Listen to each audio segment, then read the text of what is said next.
बिस्मिल्लाहिर्रहमानिर्रहीम, अस्सलाम वालेकुम। आप देख रहे हैं sports flix cricket world cup special और मैं हूं आपका होस्ट हमजा शफीक। तो नाजरीन, आज भी दो अहम मैच थे पाकिस्तान के लिए, ख़ास तौर पर ये अहम थे, इंतहाई मैच जो कि दोनों मैचेस अब ख़त्म हो चुके हैं। पहला मैच जिम्बाब्वे वर्सेस नीदरलैंड और दूसरा मैच जो एक बड़े मज़े के मूवमेंट पर आकर एक उम्मीद दिलाकर पाकिस्तानियों को, उसके बावजूद बांग्लादेश जो है वो ये मैच हार गया। बांग्लादेश वर्सेस इंडिया ये मैच था और इस जगह पर पाकिस्तान के लिए ज़रूरी था कि बांग्लादेश ये मैच जीतता, लेकिन एंड पर आकर बीच में बारिश का ट्विस्ट भी आया और कुछ ओवर्स कम हुए। इस तरह से अब बांग्लादेश 5 रन्स पीछे था और इंडिया 5 रन से ये मैच जीत गया है। तो ये अब पाकिस्तान की कहीं ना कहीं ये उम्मीदें जो थी सेमीफाइनल तक रसाई की, वो ना होने के बराबर ही है जी। ये पहले मैच का विनिंग मोमेंट था, यहाँ से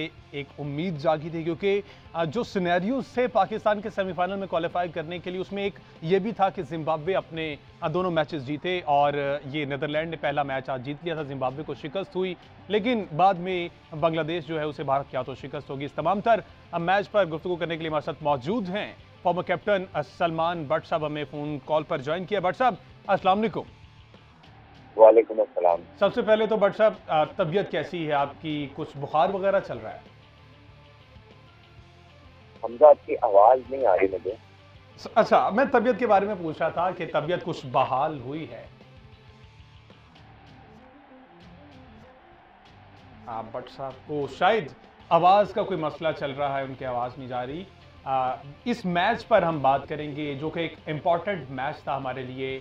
दोनों इम्पॉर्टेंट मैच थे। पहला जिम्बाब्वे तो ठीक है, हमें एक उम्मीद सी जागी कि पहली सीढ़ी हमने पार कर ली है। ये जो मैच था, इंतहाई अहम मैच था जिसमें जिम्बाब्वे ने अच्छा खेल पेश किया कहा जा सकता है, लेकिन नीदरलैंड जो है वो जिम्बाब्वे को शिकस्त दे दी नीदरलैंड ने। और जहां से पाकिस्तान की कुछ उम्मीदें दोबारा से सांसें बहाल हुई, जो सिनेरियोज चल रहा था, इफ एंड बट्स की सिचुएशन थी, उसमें एक ये भी इम्पॉर्टेंट चीज़ थी कि जिम्बाब्वे ये मैच हारता।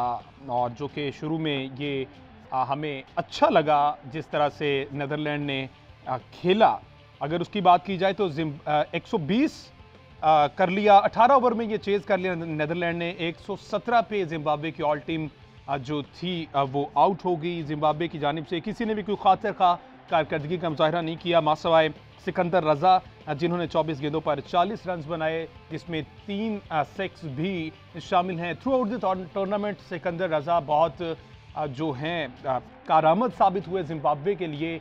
पाकिस्तान के खिलाफ भी सिकंदर रज़ा की बॉलिंग और बैटिंग काबिल थी, स्पेशली बॉलिंग, जहां पर पाकिस्तान को उन्होंने आउट क्लास किया। और इस तरह से जो पहला मैच था नीदरलैंड ने वो 5 विकेट से जीत लिया और अभी उनके 2 ओवर्स बाकी थे। इस पर भी गुफ्तगू करेंगे, तज्जिया लेंगे। भट्ट साहब का क्या देखते हैं इस मैच को?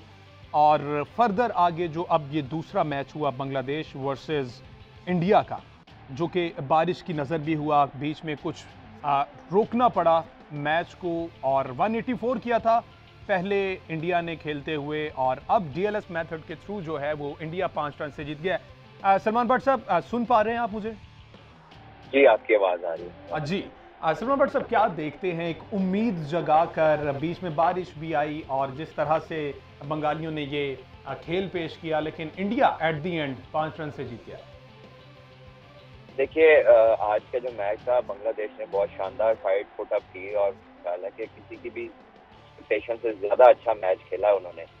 बल्कि अगर इस मैच में अगर कोई मेजर कंसर्न होगा तो वो इंडिया को अपनी बॉलिंग के ऊपर होगा कि 184 रन का हदफ जो था, ठीक है बारिश आई, लेकिन जब पहले 6 ओवर का खेल खत्म हुआ, अगर उसके बाद खेल ना दोबारा शुरू होता तो बांग्लादेश तो वो डकवर्थ लुईस में मैच जीत जाता जी।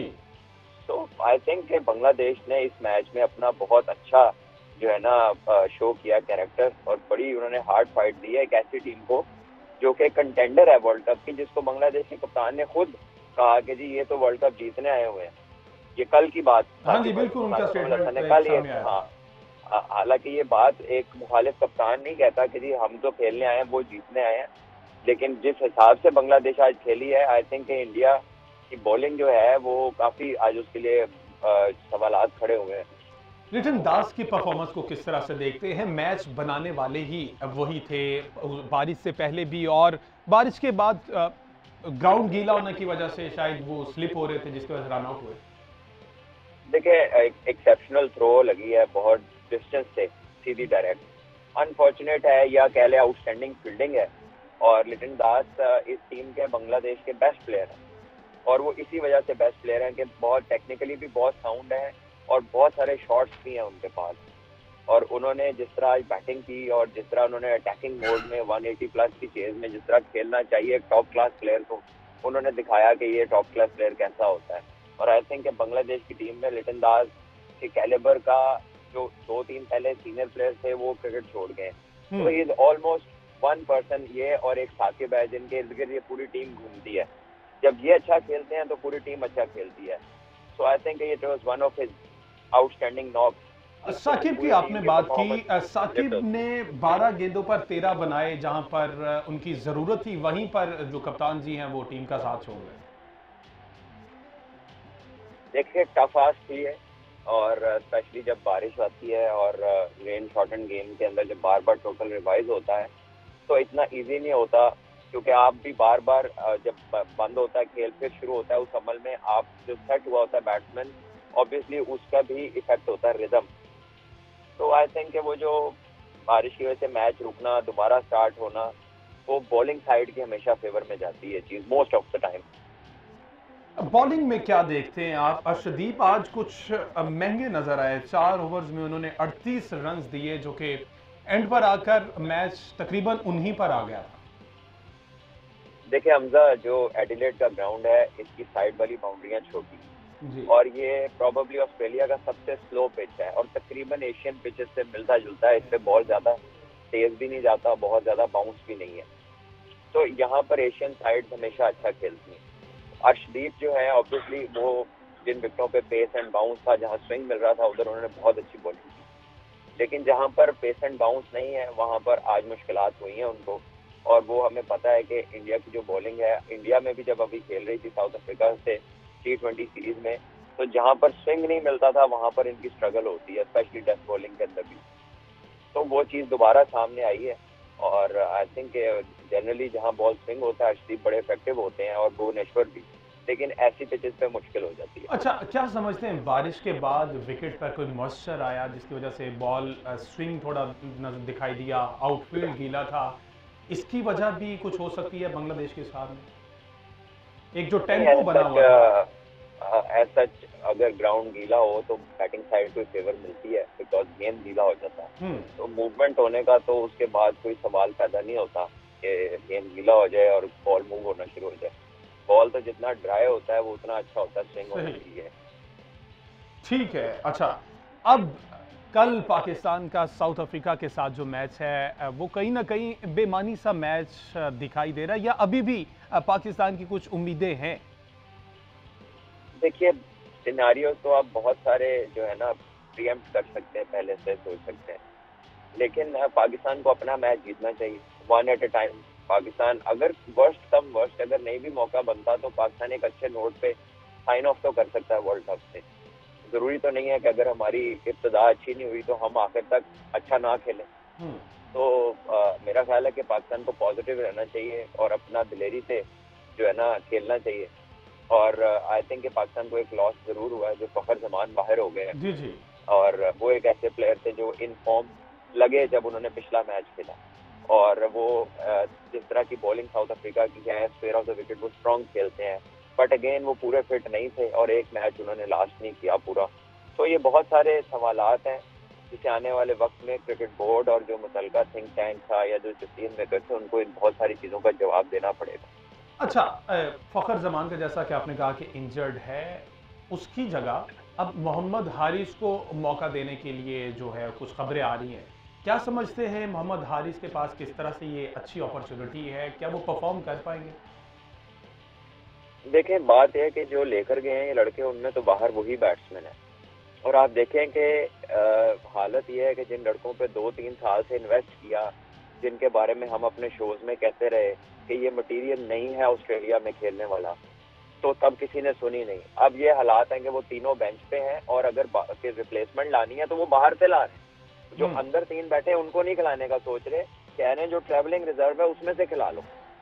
तो ये आपको खुद बताती है ये चीज कि इनकी अब डिसीजन मेकिंग कितनी पुख्ता है और किस चीज के ऊपर इन्होंने इन्वेस्ट किया। इन्होंने कंडीशंस नहीं देखी, इन्होंने जिद के तौर के ऊपर 2-3 लड़कों को जो नाकामी के बावजूद खिलाए गए हैं।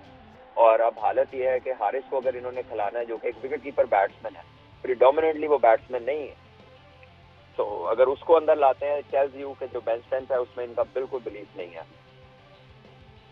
सही। अच्छा, थोड़ी सी बात कर ली जाए बाबर आजम के हवाले से। बाबर आजम पर अब मुसलसल अब तनकीद की जाने लगी है, उनकी ओपनिंग के हवाले से, उनकी कप्तानी के हवाले से। आप क्या समझते हैं इस तरह की सिचुएशन में बाबर आजम को सपोर्ट की ज़रूरत है, या ये जो तनकीद है उनकी कारकर्दगी पर मज़ीद असरअंदाज होगी? देखिए, उनकी कारकर्दगी एज अ बैट्समैन तो बड़ी टॉप क्लास है, सारी दुनिया उसको मानती है और सब। इस इवेंट की बात अगर करें तो इस इवेंट, देखिए है तो क्रिकेटर ही ना, at the end of the day at time आपकी फॉर्म नहीं होती अच्छी। अनफॉर्चुनेटली अब वो वर्ल्ड कप के 3 मैच ऐसे हो गए जिसपे रन नहीं हुए, लेकिन ज्यादातर जो तनकीद हो रही है उनकी डिसीजन मेकिंग के ऊपर हो रही है। एज अ कप्तान जो उन्होंने फैसले किए हैं उसके ऊपर तनकीद का जो है ना वो ज्यादा है, दबाव ज्यादा है। तो मेरा ख्याल है कि वो हर कप्तान के ऊपर होती है, लेकिन इस पर्टिकुलर टीम को बनाने में, इसका बैटिंग ऑर्डर डिजाइन करने में, इसके पर हर मैच की जो सिलेक्शन है, इंजर्ड प्लेयर्स के रिव्यू में, तो देखें अब फिर कप्तान पे तो तनकीद होगी ना जब फैसले तकरीबन सारे गलत होने शुरू हो जाए। बिल्कुल सही। अच्छा, अब एक स्टेटमेंट दिया इंडियन एक्स क्रिकेटर हैं गौतम गंभीर ने बाबर आजम के बारे में कि जनाब अगर अब वो लीड करना चाहते हैं तो उनको कुछ तब्दीलियां करनी पड़ेंगी। सबसे पहले अपनी जो ओपनिंग पे की जो पोजीशन है उसको कुर्बान करना पड़ेगा, देन डिसीजन मेकिंग मैटर करती है। क्या समझते हैं भारत से बैठकर कोई इस तरह का बयान दे तो कोई जो कैप्टन है हमारे प्लेयर पर कोई फ़र्क पड़ता है जहनी तौर पर? देखिए, अब तो ये हालत हो गई है कि लोग कह रहे हैं कि किसी भी सुन लो, किसी की बात से ही फर्क पड़ जाए। तो अब अगर ये ले भी लेते हैं डिसीजन तो I think too little too late वाली बात होगी। बहरहाल ये है कि जब पिछला मैच था तो एटलीस्ट इंटेंट दिखाया जा सकता था कि आप रन को जल्दी चेज करने की कोशिश करते। नीदरलैंड के खिलाफ आपको 90 रन 14 ओवर्स में नहीं, आपको 8 से 9 ओवर्स में कर देने बिल्कुल मैक्सिमम। तो वहां पर भी वो चीज नजर नहीं आई और उसके बाद उन्होंने ये बयान दिया। और वो हमेशा एक अग्रेसिव मोड में नजर आते हैं जब भी वो बयान देते हैं, चाहे वो इंडियन क्रिकेट पे हो, चाहे वो किसी और क्रिकेट पे भी कमेंट्री कर रहे हो। सो आई थिंक वही बात है, मोर और लेस उन्होंने अपने अंदाज में की है जो पाकिस्तान में हर बंदा कर रहा था कि जी आप अपने नंबर को, अपने या रिजवान में से एक बंदा नीचे आए, फखर जमान को ऊपर भेजें, पावर प्ले को यूज करें। यही बातें ज्यादातर लोग कर रहे थे पाकिस्तान में, ठीक है। और जब फॉर्म नहीं होगी तो फिर बात तो होगी और फिर तनकीद बर्दाश्त करनी पड़ती। नहीं तो अब आप क्या समझते हैं कि बाबर आजम ओपनिंग अगर छोड़ते हैं इन केस तो उनकी कहां तीसरे चौथे नंबर पर कोई प्लेस बनती है? देखिए, बाबर आजम जो है उनकी गेम वैसे मोस्ट सूटेड तो ऊपर ही है, क्योंकि अगर वो नीचे आएंगे तो वो जो स्ट्राइक रेट का उनको ऊपर से एक मिलता है फ्लो, वो नहीं मिलेगा सेंटर से, मुझे लगता नहीं है। लेकिन अगर वो खुद नीचे नहीं जाना चाहते तो वो रिजवान को तो नीचे कर ही सकते हैं। बिल्कुल। तो बात यह है कि who is willing to do it, कौन फैसला करेगा ये। आप रेगुलर ओपनर्स को अगर नीचे खिला सकते हैं और जस्टिफाई करने की कोशिश कर सकते हैं तो फिर आप ये डिसीजन अपने ऊपर भी ले सकते हैं। सही। अब उनके स्ट्राइक रेट पर, उनकी एवरेज पर भी बात की जा रही कि जब बाबर आजम फखर जमान के साथ ओपन किया करते थे देन उनका स्ट्राइक रेट और एवरेज क्या थी, और जब से रिजवान ने वो जगह संभाली है तब से तो रिजवान पर भी कहीं ना कहीं तनकीद की जा रही है। देखिए, बिल्कुल अगर आप पिछला मैच ही देख लें जो पाकिस्तान ने जीता, तो उसमें भी जो आपको ओपनर्स की बैटिंग जो है, हालांकि जल्दी आउट हो गए थे बाबर, लेकिन जितनी देर वो क्रीज पे थे फ्लो नजर नहीं आ रही थी। तो वो जो गौतम गंभीर वाली बात आपने की और लोगों ने जो तनकीद की कि चले जब आपको पता है कि आपका फ्लो नहीं आ रहा, at least for that particular moment तो आप एक डिसीजन लेना। बिल्कुल।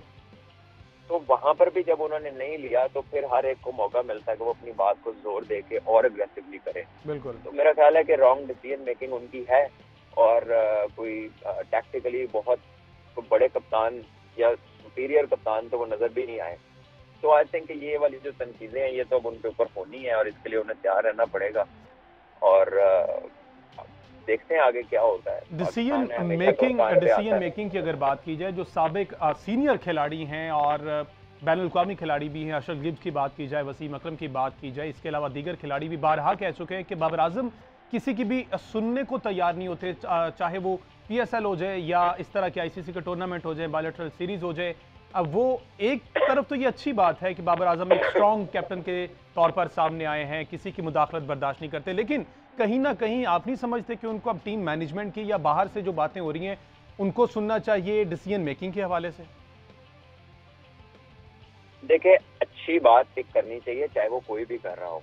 अच्छा डिसीजन लेना चाहिए जब उसकी जरूरत हो। अगर आप रिजिड हैं कि मैं जो करता हूँ अपनी मर्जी से करता हूँ, चाहे मशवरा ठीक है गलत है, कौन दे रहा है, बड़ा है छोटा है, अगर आप रिगार्डलेस अपनी मर्जी करेंगे ना तो you are bound to fail and you are open to criticism. फिर आप पे होना ही होना है। तो मेरा नहीं ख्याल कि इसमें कोई अक्लमंदी है, ना ये कोई शौकी है कि जी मैं किसी की नहीं सुनता या मैं जो करता हूँ अपनी मर्जी से करता हूँ। इसीलिए थिंक टैंक होते हैं कि लोग मशवरे से काम करें, एज ए टीम काम करें। लेकिन अगर आप बहुत रिजिड हैं तो फिर ये जो बातें बाहर आ रही हैं, जाहिर है वसीम भाई उनके साथ हैं, PSL में कितने सालों से हैं, अर्शल गिब्स कराची के कोच रहे हैं, तो कोई तो बात उन्होंने सुनी होगी, तभी ये बात जो है जाहिर है सुनी क्या होगी, उनके तो सामने हुई होगी, तो फिर ये चीज़ें बाहर आती हैं। अच्छा जी, अब जितने भी मैच हो गए, जिस तरह के भी सिनेरियोज हैं, हार जीत भी है इसमें, कल के मैच में आप किस तरह से देखते हैं? फ़खर जमान की जगह मोहम्मद हारिस ही वाहिद हमारे पास ऑप्शन है, या अगेन हम उसी मिडिल ऑर्डर की तरफ जाएंगे, हैदर अली को देखेंगे, खुशदिल शाह अभी तक नहीं खेले, उनको देखेंगे, या आसिफ अली? अभी तक किया तो यही है 2 सालों में कि जो बाहर होता है वो अंदर इसलिए आ जाता है कि अंदर आने वाला कुछ नहीं करता, ठीक है, और जो बाहर से अंदर आता है वो इसलिए आता है कि जो अंदर गया था उसने कुछ नहीं किया। तो करके कोई भी नहीं आता, सब एक दूसरे के फेलियर्स पे ही आ रहे हैं। तो बजाय के परफॉर्मेंस से अपनी जगह को पुश करें, लैक ऑफ परफॉर्मेंस की वजह से रिप्लेस होते जा रहे हैं। This is unfortunate. और आपके चीफ सेलेक्टर और आपके कप्तान और चेयरमैन PCB कह चुके हैं जी हमारे पास तो यही है, बैकअप में भी यही है और कुछ नहीं है। तो भैया ये किसने तैयार करना था? ये आप अपनी शिकायत लगा रहे हैं, किसको लगा रहे हैं? या आप अपनी इनकॉम्पिटेंस खुल के बता रहे हैं? क्योंकि 4 साल से आप ही हैं, ठीक है, 4 साल से चीफ सेलेक्टर हैं, उससे पहले आप एक रीजन के कोच थे। जो 6 हेड कोच है 6 टीमों के, वो भी 6 के 6 सेलेक्टर ही हैं। और जो आपके चेयरमैन साहब हैं वो भी किसी की बात नहीं सुनते, वो कहते हैं मैं ही PCB हूँ। तो जब सारा कुछ यही है तो फिर अब यही जवाबदेह होंगे, और क्या होगा। अच्छा, इन योर ओपिनियन, अब इस सिचुएशन में मोहम्मद हारिस को हम मौका दे रहे हैं, उम्मीद करते हैं वो अच्छा परफॉर्म करें। अगर थोड़ा सा कंपैरिजन किया जाए मोहम्मद हारिस का और आज़म खान का, आज़म खान को अगर थोड़ा वक्त दिया जाता, उनको ग्रूम किया जाता, डोमेस्टिक खिलाया जाता, जो कि वो डोमेस्टिक छोड़कर, नेशनल T20 छोड़कर CPL खेलने चले गए, अगर उन पर तवज्जो दी जाती, तो इन दोनों का अगर कंपैरिजन किया जाए तो आप क्या देखते हैं कि आज़म खान कहीं ना कहीं पावर हिटिंग के हिसाब से सबकत हासिल रखते हैं इस पर, हारिस पर? मेरा ख्याल है कि अगर वो सिर्फ अपने आप को थोड़ा फिट कर लें तो वो बहुत बेहतर है, बहुत बेहतर है।